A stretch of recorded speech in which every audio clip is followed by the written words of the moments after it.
আসসালামু আলাইকুম রহমতুল্লাহ। প্রিয় দর্শক, আজকে আপনাদেরকে জানাবো হযরত মুহাম্মদ সাল্লাল্লাহু আলাইহি ওয়াসাল্লামের ভয়ে এক বুড়ি মহিলা মক্কা ছেড়ে কেন পালাচ্ছিল। ওই বুড়ি মহিলার কথা ভোলার মতো নয়, যিনি ঘরের সমস্ত মালামাল বেঁধে ঘরের দরজার সামনে বসেছিল। সেই বুড়ি শুনেছে মক্কায় এক জাদুকর এসেছে। যেই জাদুকর যার সাথেই সাক্ষাৎ করে তার ধর্ম ছিনিয়ে নেয়। বুড়ি সেই জাদুকর থেকে পলায়ন করছিল এই ভয়ে যে সেই জাদুকর যেন তার বাপদাদার ধর্ম তার কাছ থেকে ছিনিয়ে নিতে না পারে। হঠাৎ সেই রাস্তা দিয়ে মহানবী সাল্লাল্লাহু আলাইহি ওয়াসাল্লাম যাচ্ছিলেন। বুড়ি মহানবী সাল্লাল্লাহু আলাইহি ওয়াসাল্লামকে দেখে বলল, বাবা, এই মালগুলি আমার মাথায় উঠিয়ে দিতে পারবে কি? মহানবী সাল্লাল্লাহু আলাইহি ওয়াসাল্লাম যখন মালগুলি তুলে দিতে গেলেন তখন তিনি দেখলেন মালগুলো খুবই ভারী, আর এত ভারী যা বুড়ি উঠাতেই পারবে না। তখন মহানবী সাল্লাল্লাহু আলাইহি ওয়াসাল্লাম তিনি বুড়িকে বললেন, এটার তো খুবই ওজন, আপনি যদি অনুমতি দেন আমি আপনার এই মালগুলি আপনি যেখানে বলেন সেখানে দিয়ে আসব। বুড়ি তো খুবই খুশি, সে খুশি মনে অনুমতি দিল। মহানবী সাল্লাল্লাহু আলাইহি ওয়াসাল্লাম সকল মালপত্র নিজের মাথার উপর তুললেন আর বুড়ির সাথে পথ চলতে লাগলেন। আর বুড়ি পুরো রাস্তায় ওই জাদুকরকে বকা দিতে দিতে গেলেন। মহানবী সাল্লাল্লাহু আলাইহি ওয়াসাল্লাম বুঝলেন বুড়ি কার ওপর প্রচন্ড রেগে আছেন। তাই মহানবী সাল্লাল্লাহু আলাইহি ওয়াসাল্লাম বুড়িকে প্রশ্ন করেন, মক্কা ছেড়ে কেন যাচ্ছেন?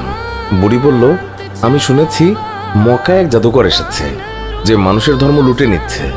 আমি সারা জীবন মূর্তি পূজা করেছি, আমার বাপদাদা তারাও মূর্তি পূজা করেছে। আমি চাই না আমার এই বয়সে বাপদাদার ধর্ম আমার কাছ থেকে ছিনিয়ে নেই, তাই আমি মক্কা শহর ছেড়ে চলে যাচ্ছি। মহানবী সাল্লাল্লাহু আলাইহি ওয়াসাল্লাম বুড়ির কথা শুনে তার মাল ফেরত দেননি, বরং যত্নের সাথে মাথায় করে বুড়ির সব মালামাল বহন করে নিয়ে গেলেন। বুড়ির গন্তব্যে তার মালামাল পৌঁছে দিয়ে মহানবী সাল্লাল্লাহু আলাইহি ওয়াসাল্লাম চলে আসার সময় বুড়ি জিজ্ঞাসা করল, বাবা, তুমি আমার জন্য এত কষ্ট করেছ, তোমার নামটা তো বলো, যাতে আমি লোকদেরকে তোমার নাম বলে প্রশংসা করতে পারি। আমি মক্কা থেকে এক জাদুকরের ভয়ে পালিয়ে এসেছি, সাথে আমি মানুষের কাছে এও যেন বলতে পারি যেই মক্কায় জাদুকর আছে সেই মক্কায় তোমার মতো উঁচু মনের নওজওয়ানও আছে, উদার পরোপকারী যুবকও আছে। আমি তাদের কাছে তোমার নাম বলে বলে প্রশংসা করব।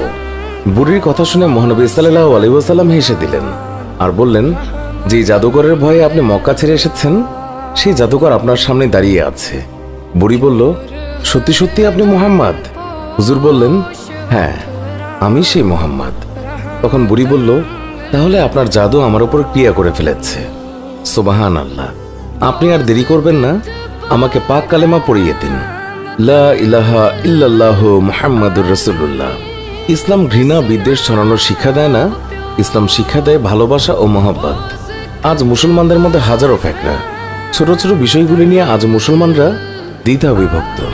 ইসলামের আসল শিক্ষা থেকে আজ আমরা অনেক দূরে সরে গেছি। আল্লাহ সারা বিশ্বের সকল মুসলমানদেরকে ঐক্যবদ্ধ হওয়ার তৌফিক দান করুন, আমিন। প্রিয় দর্শক, এই ছিল আমাদের আজকের ভিডিও। আমাদের এই ভিডিও সম্পর্কে মন্তব্য জানাতে কমেন্ট করুন। ভিডিওটি ভালো লাগলে লাইক দিন, আমাদের অন্য ভিডিওগুলোও দেখুন। এখনকার মতো বিদায় নিচ্ছি, দেখা হবে নতুন কোনো ভিডিওতে।